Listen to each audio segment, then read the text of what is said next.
नमस्कार। सध्या महाराष्ट्रात गुन्हेगारीचा प्रमाण वाढत चालला आहे।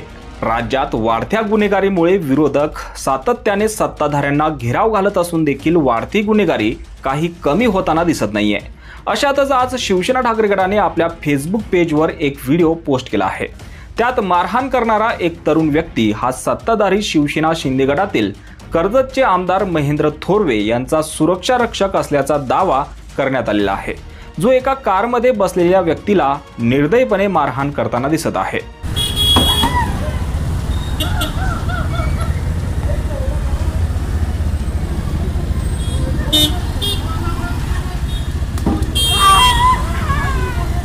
शिवसेना ठाकरे गटाने हा व्हिडिओ पोस्ट करताना म्हटलं आहे की महाराष्ट्रात गुंडाराज, मिंदेंच्या आमदाराच्या महेंद्र थोरवे यांच्या शिवा नावाच्या बॉडीगार्डने नेरळ येथे भर रस्त्यात एका व्यक्तीला मारहाण केली।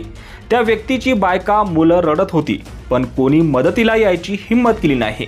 कायद्याच्या चिंधड्या लोकांचे हाल ही फक्त कर्जतची अवस्था नाहीये, तर राज्यभरात गुंडगिरी वाढली आहे।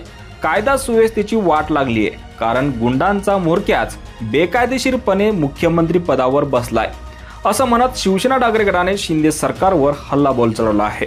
त्यामुळे आता या हल्ला करणाऱ्या व्यक्तीवर पोलीस प्रशासन कायदेशीर कठोर कारवाई करणार की एका आमदाराचा सुरक्षा रक्षक आहे म्हणून कायद्याच्या कचाट्यातून सोडलं जाणार, हे पाहावं लागेल।